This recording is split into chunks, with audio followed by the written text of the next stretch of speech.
Okay, this is the What's New in WordPress Spring 2023 version workshop. And my name is Chris Norcross. I'm an Academic Technology Systems Administrator in the Academic Technology Resource Centers.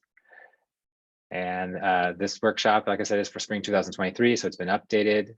And so those of you that have attended previous ones may see some repeated content, but most of it's new. Okay, so to start off, this is something that we're finishing up this process right now. So this is hopefully the last time I have to remind people of this, that we have been moving content from the www2 server to the www server.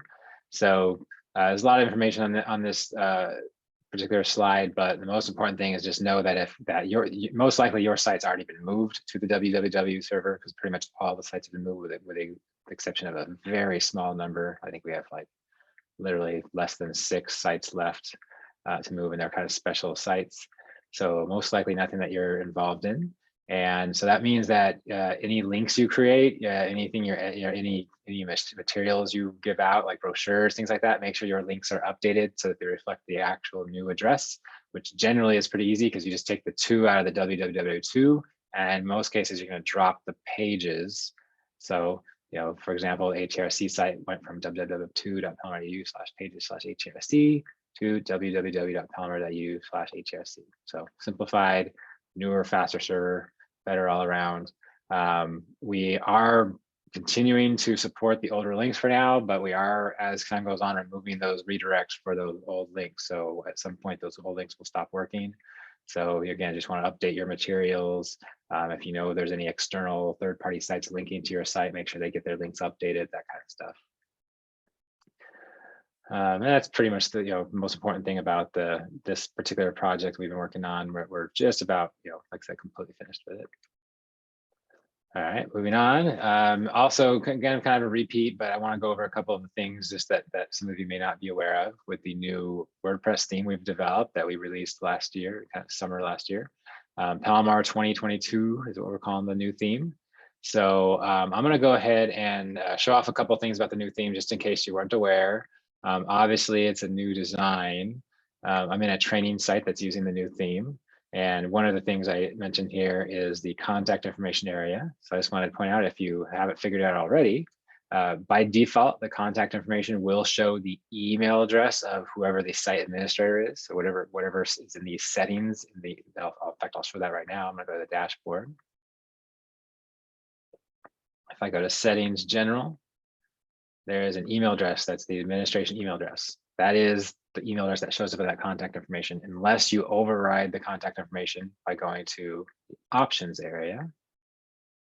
And from there, you can change the contact information or add to the contact information. So as soon as you change this information and hit update, then it will take over and replace that email address that's there currently by default. So you can add all kinds of information.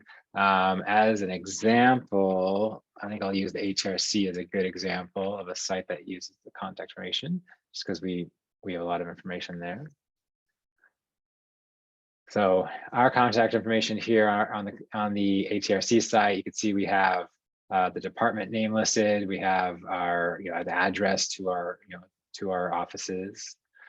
We list, instead of listing individual people, which is an option, if I jump back here, you can see that you can add contacts, right? We don't necessarily have to add actual people. We just added a contact name, HRC support, with an email address and phone number. And then we also added our hours of operation, which is also another thing that's available in the options area there. So you can add hours of operation there. Service type, and then days and hours. So it's pretty flexible. That shows up on every site, on every page. So it's something that's pretty consistent across all the sites, and something that people can know to look there for that information. Okay, so that's the contact information. Also wanted to point out the breadcrumb trail, which is something that's new to our theme that we didn't have before. And that's simply this information here. Here's an example. Actually, let me click on one of the links here to a post, makes it even better example. So the breadcrumb trails are always going to show you where you currently are, as well as how you can backtrack to, in this case, the category that this post is in, And then behind that, you can go to the actual HRC homepage. And then before that, you can get to the Palomar home. So you can easily jump all the way back to the Palomar College homepage from there, or to the site homepage using the breadcrumbs. So that's all automatic. You don't have to do anything for that to happen. It's just part of the new theme. All right, oops, I didn't want to do that.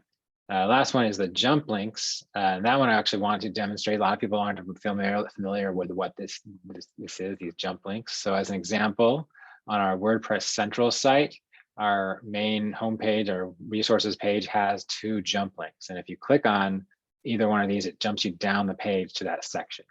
So pretty straightforward, but it's something that we didn't have support for in the past that we now can easily support in our theme. Even better example of that is the instructional program review and planning page. So the IRP page. In this page, they have 5 items in their jump links. So you can see some of them do jump you down to a section on the page. But then also some of them actually will even take you to a completely different page. So it's flexible enough to handle either. So I'm going to demonstrate how to actually add those jump links. Like I said, most people don't know how to do that. So you may have come across them on different pages. So the first thing I'm going to do is go ahead and go to, in my training site, I'm just going to go to the all pages area, and I will edit, let's edit an existing page, make it easier. And let's say I'm going to have a new section down here. It's a heading. And the heading, I'm just going to call it section 2. And then maybe I'd have some text below that. And then I might have another heading. I want to call that section 3. And then from here, so now if I want to create jump links, I have a page with some content I can jump to. We see there's a jump links option down here, or jump menu options down here. However, before I create them, I need to actually assign essentially an anchor point, is what they call it, an anchor to actually jump to. So for section 2, for example, I can click on it, and then once it's selected, on the right-hand side, if I open up this advanced panel, I can add an HTML anchor. So in this case, I'm just going to call it section 2. It actually will automatically add in the dashes in between, the hyphens in between the words. It tells you down here, what they recommend using. You can even click to link more about it, but basically you're just putting in a very small little anchor term that you can use, and I'll make it easy for myself and copy that. And now I'm going to go down to the jump menu area. So I want to add a jump menu link. The link text is what they're actually going to click on. So I'm going to call this section 2 just to match the section heading. And then here I'm going to paste that in where I grab that copy that anchor. However, to make it actually functional, to tell it that it's on the current page that I'm looking for it on, I'm going to add in the hashtag or the pound sign. So it's hash section -2. That's just the way it works. If I want to add another one to section 3, I would need to do the same thing, add in the anchor.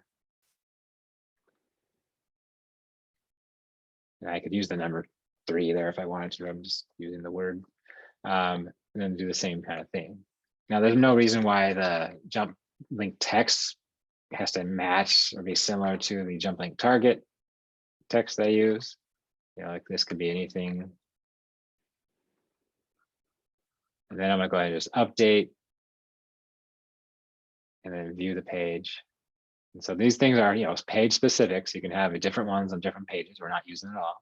And I find that if I click on one of them, it'll bring me down to that section of the page. So again, pretty simple, but it's something that's newly available in our theme.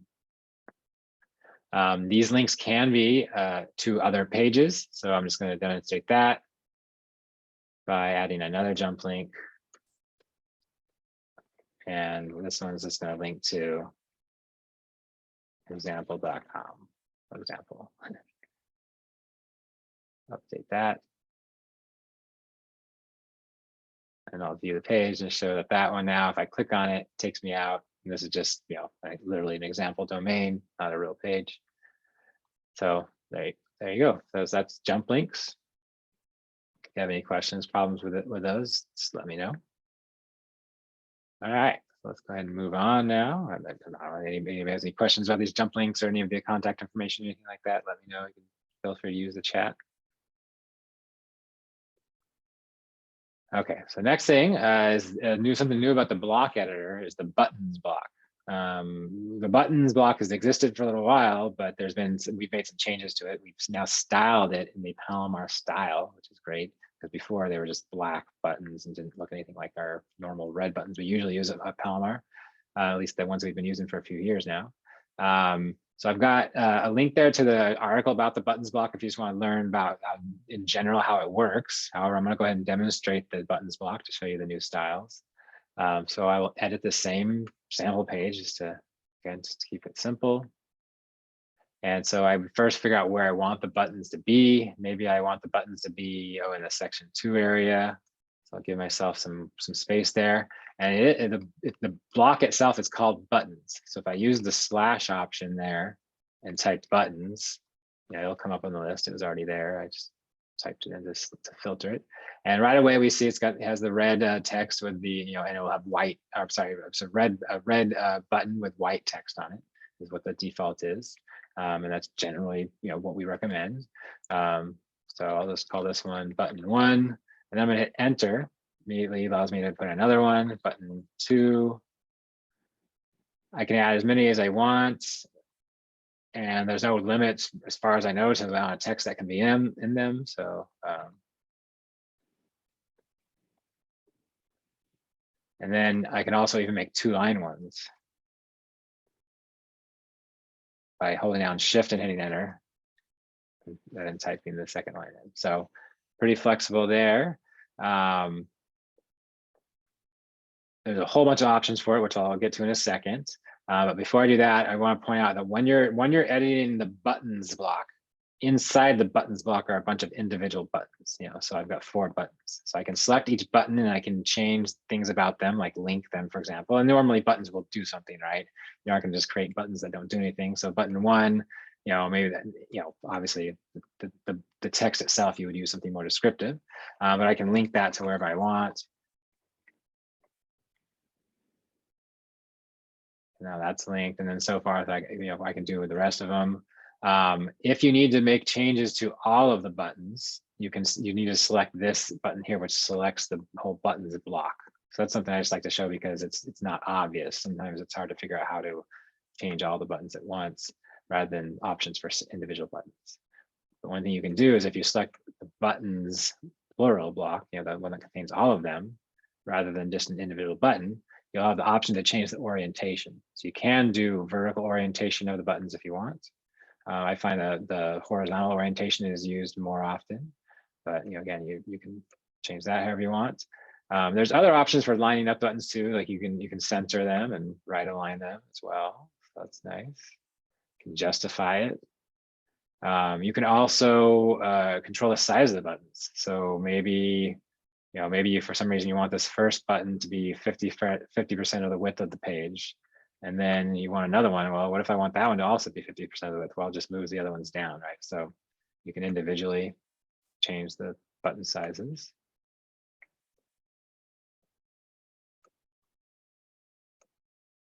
I'm just going to set it back to default by deselecting the 50% option.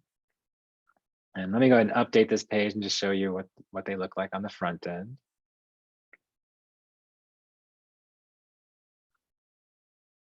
All right, so here's my buttons. The only one I actually linked was the last one. So most of these will do nothing. I'm sorry, the first one is the one I linked. So, but now if I click on this one, it takes me to where I told it to. So these are, again, big improvement on the styling of them. They now match our theme styles, and WordPress, developers have been improving that block as well. So it's now pretty flexible. So let me go in now to show you lastly, just some of the options that you have for the individual buttons.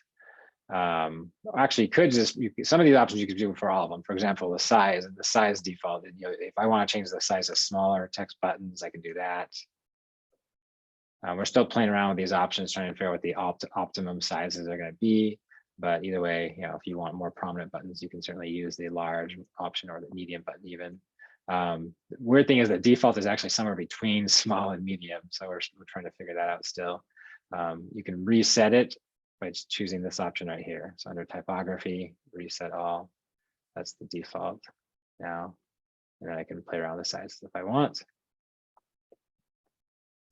There is the option there about whether you allow it to wrap multiple lines or not. So it doesn't have to.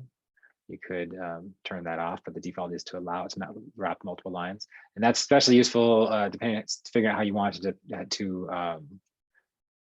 let me actually view this and show how you want it to behave for mobile devices.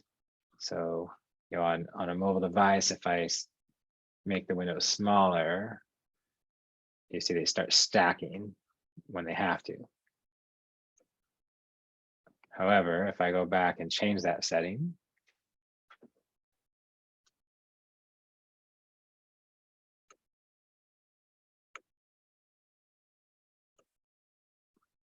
and save that, what we should see is different behavior.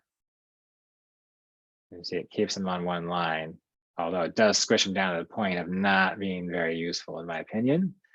So I'd be careful with that. I generally allow them to, you know, to expand multiple lines if you know, if they need to. So in my opinion, the allow to wrap multiple lines should be on in most cases. Okay, so I'll leave that the buttons there. That's the new styles for the buttons block, and we're going to now continue to hopefully you know, start tackling some of the additional blocks and styling them a little differently, maybe more Palomar like. There's nothing you need to do on your end with that though. When we change the styles, those automatically change on your end. You know, so you know we control that, you know, institutionally. All right, so I'm gonna go ahead and move on. Okay, gravity forms. I want to demonstrate just a couple of things that are new in gravity forms, and these things are, I think they were there the last time I gave this particular workshop, but I don't know that I actually demonstrate them necessarily. They've been changed some things about the forms, how you embed the forms, the submit button options, and then when you have any field type that offers multiple choices, the flyout for it's different and much more user friendly now. So I'm gonna go ahead and demonstrate that. Now, obviously, this is for only a subset of people who actually use gravity forms. If you don't have any forms on your site, then you know you can certainly just hang in there while we talk about this. But a lot, you know, it is one of our more common plugins that we use across the Palomar sites. So I'm gonna go to the forms area, and I'll just add a new form.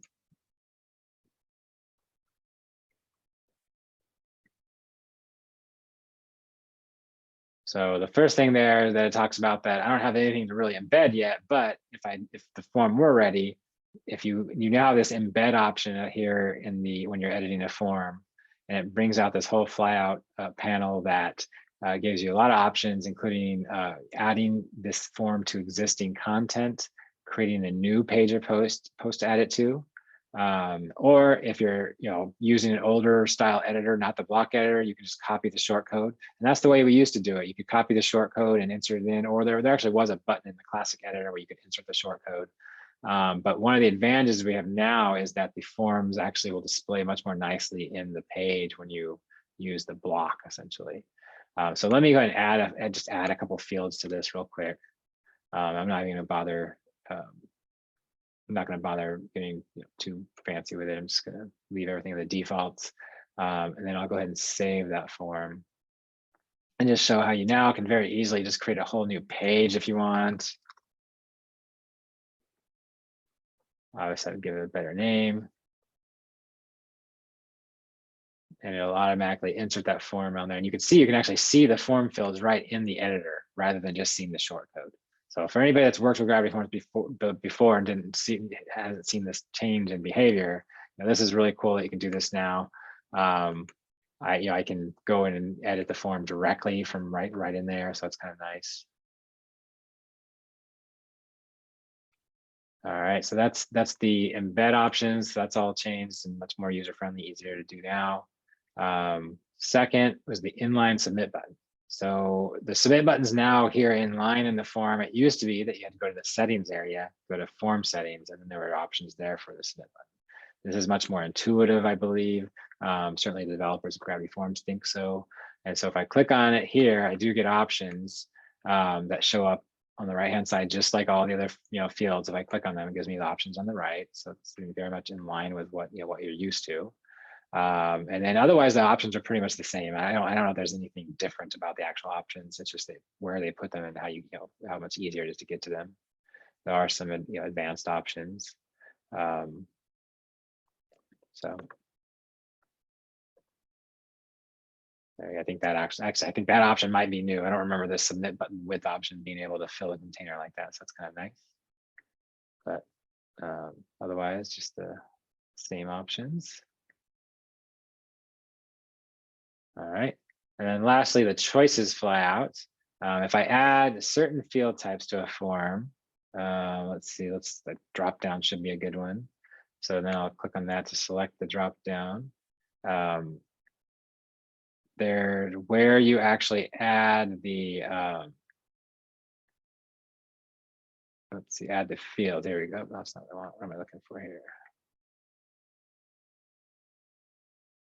Here we go. Sorry, going to these general options where you add the choices. So they've changed this around. It's now this fly out menu. So it's a minor change in one sense because it all functions pretty much the same as it used to, but it's now just much easier to use, much easier to get to. So again, that's the choices panel. So that's going to be for things like drop downs and radio buttons, check boxes, and all the field types that offer multiple choices. Essentially, it's now much easier to get to those options and modify them. Okay, so that's all there really is to the Gravity Forms changes, and those have been around. They released those last year, so some of you may have already seen that stuff. All right, next, moving on to Moncito. Moncito is a website optimization and compliance tool, and this is something that's replacing Site Improve. So some of you may have used Site Improve in the past. We are no longer using that service. We are now switching over to a service called Moncito. So I don't really have anything to show you yet because we just got switched over to them, and we are honestly in HRC we're learning how to use the service ourselves and getting things set up. So you will almost certainly, if you're already managing a site at Palomar College, you almost certainly will receive information at some point this year. That's all I can really promise about this tool. And once at some point we'll get set up so you have access to the tool to be able to use it to look for problems with your site and make sure your site complies with all the legal requirements as far as accessibility and stuff like that. And it will also be able to send you reports, run scans. And each time you run scans, we can have an email you report, let you know if there's any new problems or where your site's at. So this is kind of informational, just letting you know that that's coming. And that you will not really see anything involving Site Improve anymore. If you're still getting Site Improve reports or in doing anything with it, you can talk to us about that. We can turn that off and take care of it because we're not going to be using it anymore. But do look out for information about Moncito. Likely we'll have workshops on it and have some types of online training for the Moncito product. All right, I think we're getting down to the end here. Yeah, so I've been saying this is coming soon for like a full year now, but we still haven't gotten to the point where we're ready to deploy it. But we've switched over our posts and pages to using the block editor. One of the next steps is going to be switching over our widgets area to using the block editor. So instead of using the standard widgets like we're used to doing, the future of WordPress is using the block editor to manage widgets. And that's something we've been suppressing at the college for a while now, over a year. And we're going to continue to do so. But at some point, probably this year, this calendar year, we will be, I doubt that it's going to be like a one switch, just switch over to the block editor and the widgets. It's more likely going to be slowly get sites to switch over once you've been trained on how to use the new features. But that remains to be seen. We haven't actually fully, discussed that and planned out exactly how we're going to deploy that feature. But just keep in mind that's coming.